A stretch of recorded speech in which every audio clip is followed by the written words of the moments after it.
یہ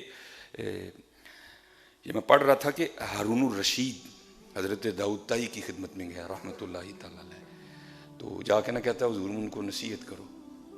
حضرت داؤد تائی ہارون الرشید گیا تو حضرت رو پڑی، اور اس طرح روئے کہ ہارون بھی رو پڑا. تو عرض کرتا ہے حضور میں آیا ہوں کہ مجھے کوئی نصیحت فرمائیں، تو اینا روئے ہو کہ میں نے بھی روا چھڑیا جی. آپ نے فرمایا داؤد تجھے کیا نصیحت کرے، کل بازار میں چلتے ہوئے میرا پاؤں ایک مسلمان کے پاؤں پہ آ گیا، میں تو خود اللہ سے معافی مانگ رہا ہوں. یہ نہ سمجھو کہ کوئی ایک ایسا تھا، یہ سارے ہی ایسے تھے، یہ سارے اللہ کے دوست تھے. اور اقبال نے تو کہہ بھی دیا نا، اقبال نے کہا بھائی جبوں کبوں والے بڑے ہیں، ہاں جبوں کبوں والے بڑے ہیں، لیکن اقبال کیا کہتا ہے، خدا کے بندے تو ہیں ہزاروں، بنوں میں پھرتے ہیں مارے مارے. ہاں جبوں کبوں والے بڑے، ہاں خدا کے بندے تو ہیں ہزاروں، بنوں میں پھرتے ہیں مارے مارے. میں اس کا بندہ بنوں گا جس کو خدا کے بندوں سے پیار ہوگا. میں بار بار نہیں بھائی، میرا اللہ قادر ہے، ان اللہ علی کل شیء قدیر، وہ قادر ہے بھائی. وہ پیسے والوں دھیان رکھنا، وہ چاہے تو کسی کو غریب نہ چھوڑے، نہ تمہیں کسی پہ ایک روپیہ بھی خرچ کرنا پڑے، وہ چاہے تو سب کو امیر کر دے، لیکن بھائی اس کا رنگ ہے، کسی کو دے کے آزمائے گا، کسی کو نہ دے کے آزمائے گا. بیٹھے بھائی سارے کمرہ امتحان چلیے، دھیان رکھیو، دھیان رکھیو بھائی، دھیان رکھیو. حضرت اب حضرت جنید کا نام نہ آئے تو بایزید کا نہ آئے تو مزہ ہی نہیں آتا پھر. اب حضرت بایزید کا نام نہ آئے تو مزہ ہی نہیں آئے گا پھر. شوکت سنجر و سلیم تیرے جلال کی نمود، فقر جنید و بایزید تیرا جمال بے نقاب. اب حضرت جنید کا نام آئے تو حضرت بایزید کا نہ آئے تو مزہ ہی نہیں بنتا. اور حضرت آج کل یہ نیٹ ہے نا، اگر اس کے فائدے بڑے ہیں تو نقصان بھی بڑے ہیں. باقاعدہ ایک مہم چلائی جا رہی ہے، تو میں آپ سے کہوں گا آپ خود ان بزرگوں کو پڑھیں اور پھر فیصلہ کریں کہ یہ کیسے لوگ تھے، یہ کیسے لوگ تھے جن کی ایک ایک ادا سنت مصطفیٰ ہے. ہم جو مرضی ہم پہ الزام لگاؤ جی، کہانیاں سناتے ہیں، اسٹوریاں. ہم کہانیاں نہیں سناتے، ہم اسٹوریاں نہیں سناتے، ہم حضور نبی علیہ السلام کے غلاموں کی باتیں سناتے ہیں. قرآن کریم نے کہا اطیع اللہ و اطیع الرسول. آپ میں تجھے بتاؤں کہ اطاعت کرنے والوں نے اطاعت کی کس طرح. میں اس دن پڑھ رہا تھا، یہ موضوع ہے نا، یہ جراب، یہ چلو قرآن پاک ہے، میں سے اوپر ہوں، یہ جراب ہے سردیوں میں. تو سنت کیا ہے کہ پہنتے ہوئے پہلے بسم اللہ شریف پڑھ کے دائیں پہنو، ٹھیک ہے جی. اس میں بھی سنت ڈائریکٹ پہن نہ لو، بلکہ پہلے اس کو جھاڑو تاکہ اس میں کوئی تنکا نہ ہو، کوئی کانٹا نہ ہو، کوئی کیڑا وغیرہ نہ ہو، آپ کا نقصان نہ. یہ بھی سنت ہے. اگر آپ نے بند شوز پہنے، اس میں بھی سنت ہے، اس کو بھی پہلے جھاڑو تاکہ اندر کوئی چیز نہ چلی گئی ہو، آپ کے پیر کو نقصان نہ ہو جائے. حضور نبی علیہ السلام ہم پہ کتنے شفیق ہیں حضرت، کتنا سونا طریقہ میں عطا فرما دیا. یہ حضرت جی کیونکہ اب تو ہم بھی سفر پہ رہتے ہیں نا، تو میں نے اس کا مشاہدہ بھی کیا ہے. ایک دن نوائے وقت پہ خبر چلی سنت نبوی علیہ الصلوۃ والسلام کے والے سے. ہوا کیا حضرت جی، راول پنڈی جاتے ہوئے نا، جو دوست جاتے ہیں ان کو پتہ ہے بڑے ٹرک ہیں، بڑے ہوٹل ہیں جہاں پہ ٹرک وغیرہ اسٹے کرتے ہیں. ہوا کیا، ایک ٹرک والا اترا تو اس نے ایک ہوٹل سے نا کھانا کھایا، تو کھانا کھانے کے تھوڑی دیر بعد وہ وہیں مر گیا. اب وہ پولیس آئی، ہوٹل والے کو گرفتار کر لیا گیا، سارا عملہ گرفتار ہوا، ہوٹل سیل کر دیا گیا. جب اس ٹرک ڈرائیور کے ٹیسٹ کیے گئے نا، ٹیسٹ کیے گئے تو کیا آیا، اس کا جو انتقال ہے نا وہ سانپ کے زہر کی وجہ سے ہوا ہے. اب وہ شک میں پڑ گئے، بھائی کھانا سانپ کا زہر کیسے ہو گیا. جب اس کی مزید ٹیسٹ کیے گئے تو اس کی انگلیوں پہ سانپ کا زہر لگا ہوا تھا. اب ان کو حیرانگی، بھائی انگلیوں کے سانپ کا زہر کیسے لگ گیا. اس کا ٹرک تھا، جب اس کے ٹرک کو دیکھا گیا نا تو اس کے ٹرک کے پچھلے پہیے پہ بھی سانپ کا زہر لگا ہوا تھا. اب اینڈ پہ بات کیا ہوئی کہ وہ ٹرک چلا رہا تھا، راستے میں کوئی سانپ اس کے ٹرک کے نیچے آ کے کچلا گیا، مارا گیا، اس کا زہر ٹائر کو لگ گیا. اب آپ کو پتہ ہے کہ ڈرائیوروں کی عادت ہوتی ہے جب آتے ہیں نا تو آ کے پہلے ہوائیں وغیرہ چیک کرتے ہیں. اس نے بھی آ کے اپنے ٹائروں کی ہوا چیک کی تو ظاہر ہاتھ ٹائر کو لگ گیا، تو وہ زہر اس کے بھی ہاتھ کو لگ گیا. اب نبی علیہ السلام کی سنت ہے کہ کھانے سے پہلے ہاتھ دھو لو. اس نے اس پہ عمل نہیں کیا کوئی، اس نے آ کے اسی طرح کھانا کھا لیا، اس کی وجہ سے اس کا اتنے حضور ہم پہ شفیق ہے حضرت جی. نظر روح میں آسانی دیں, کلمہ یاد دلاتے یہ ہیں. ماں جب اکلوتے کو چھوڑے آ آ کہہ کے بلاتے یہ ہیں. باپ جہاں بیٹے سے بھاگے لطف وہاں فرماتے یہ ہیں. اپنی بنی ہم آپ بگاڑیں کون بنائے بناتے یہ ہیں. رافع دافع شافع نافع کیا کیا رحمت لاتے یہ ہیں. کہہ دو رضا سے خوش ہو خوش رہ مجدہ رضا کا سناتے یہ ہیں. حضرت اتنے شفیق ہیں حضور نبی علیہ السلام کہ ہمیں ایسا طریقہ عنایت کر دیا کہ میرے امتیوں کا نقصان نہ ہو. تو وہ کوئی بزرگ تھے تو ان کو نا کچھ زخم ہو گیا پاؤں پہ, پھوڑا نکل آیا. تو سنت کیا ہے, پہنتے وقت پہلے دایاں پیر پہنو, اتارتے وقت پہلے بایاں پیر اتارو. پاندیاں چلو پنجابی میں اور آسان کر دیتا ہوں, پاندیاں پہلے سجا پیر پاؤ, لاندیاں جراب پہلے کھبا پیر لاؤ.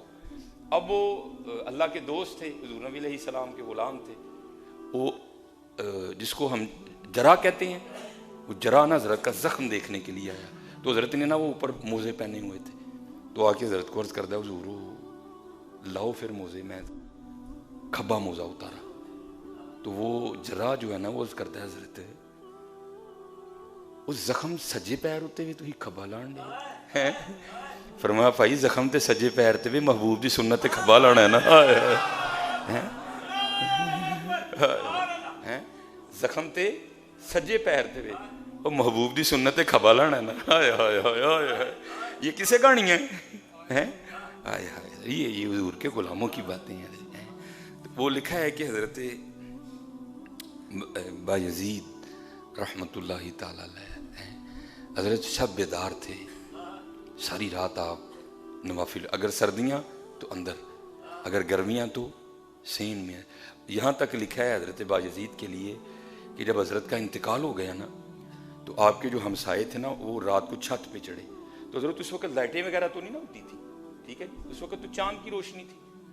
وہ ہمسائے جب چھت پہ چڑھے نا تو وہ جو ہمسائے تھے نا وہ بیوی اپنے خامن سے پوچھتی ہے حضرت کے انتقال کے بعد, وہ کہتی ہے بایزید دے ویڑے وچ ایک تنا نہیں سی, میں اکثر رات نو ویکھیا سی, تو تنا کتھے گیا؟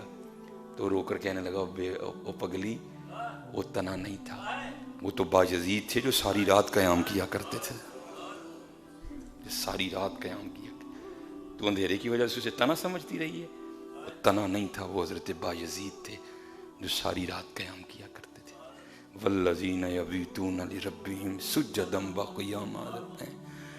وہ لکھا ہے کہ حضرت بایزید رحمۃ اللہ تعالی علیہ نا وہ نوافل پڑھ رہے تھے رات کو. تو آپ کا جو ہمسایہ نا وہ غیر مذہب تھا, مسلمان نہیں تھا وہ. تو رات کو نا مسلسل ہمسائے کے گھر سے رونے کی آواز آئی.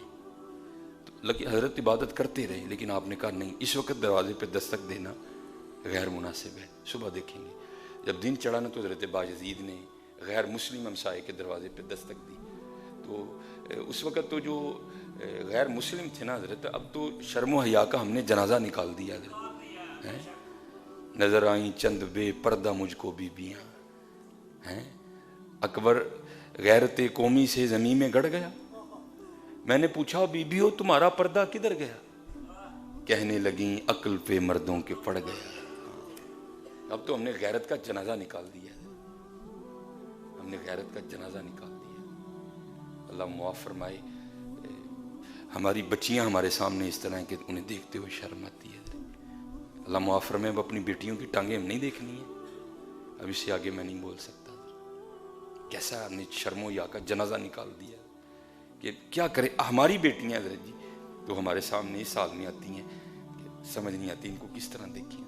چلو چھوٹی چھوٹی بچی, میں حضرت بازار چلے جائیں نا, یہ بازاروں کا حال ہے. آپ کو بازار میں پورے بازو والا فراق نہیں ملے گا کوئی, چلے جائیں بازار آپ, اللہ ماشاء اللہ شاید کسی کے پاس ہو. کیوں بڑ صاحب غلط نہیں کی تھی, ہمارے بڑ صاحب بھی بیٹھے ہیں, دکانوں والے ہیں, آپ کو نہیں ملے گا حضرت بازو والا فراق بچی کا, ہے ہی نہیں معاملہ کوئی. تو جو ہے نا شرم و حیا کا جنازہ نکال دیا حضرت انہوں نے. تو اس وقت غیر مسلم بھی پردہ ہی کرتے تھے. تو وہ باپردہ خاتون نکلی. حضرت نے پوچھا ساری رات آپ کے گھر سے رونے کی آواز آتی رہی ہے بچے کی, کیا ہوا, خیر تو ہے؟ وہ کہتی ہے میرا خاوند یہاں نہیں موجود، وہ کسی غرض سے نہ شہر سے باہر ہے، اس کی غیر موجودگی میں بچے کی ولادت ہوئی ہے، تو اب میرے پاس تو کوئی معاملہ ہے نہیں، میں بھی کئی دنوں سے بھوکی ہوں، دودھ نہیں آ رہا، بچہ بھوک سے بھی رو رہا تھا، اور آج گھر سے تیل بھی ختم ہو گیا، میں چراغ نہیں جلا سکی، دیا نہیں روشن کر سکی، بچہ بھوک اور اندھیرے کی وجہ سے روتا رہا۔ حضرت باجزید ڈر گئے، باجزید تیرے نفلوں کا کی کرنا ہے، یہ تیرے مسائد ہے حالت ہیں، کل حضور کو جا کے کیا منہ دکھائے گا؟ صحابہ کہتے نہیں نبی علیہ السلام نے ہمسائے کے لیے ہمیں اتنی وصیت کی، اتنا ہمیں سمجھایا، اتنا ہمیں ڈرایا، ہمیں ڈر لگ رہا تھا حضور نبی علیہ السلام کہیں ہمسائے کو وراثت میں شریک نہ کر دیں، وہ کل تو کیا جا کے رسول اللہ کو منہ دکھائے گا؟ کل اللہ کا سامنا کس طرح کرنا ہے؟ یہ حال تیرے ہمسائے کا کہ ماں بھوکی ہے، دودھ نہیں آیا، بچہ بھوکا بھی ہے اور اندھیرے سے بھی روتا رہا ہے۔ حضرت گئے، سارا کچھ خرید کے اس کو لا کے دیا اور معافی بھی مانگی، کہا کہ ضرورت پڑے گی تو باجزید جاتے رہے، خبر گیری کرتے رہے۔ وہ خاوند آ گیا، اب ظاہر اس کو بھی پتا تھا کہ کیا معاملہ، وہ آ کے نہ کہتا ہے پچھوں واہ بھی پریشانی ہوئی ہونی، انہیں کہا نہیں بس ایک دن ہی ہوئی ہے، پھر نہیں ہوئی ہے۔ اس نے کہا کیوں؟ اس نے کہا پھر باجزید نے پریشانی ہونے ہی نہیں دی مجھے۔ باجزید نے خبر گیری کی، اس نے بتا دیا کہ قرآن والے کیسے ہوتے ہیں، اس نے بتا دیا کہ مسلمانوں کا کردار کیا ہوتا ہے۔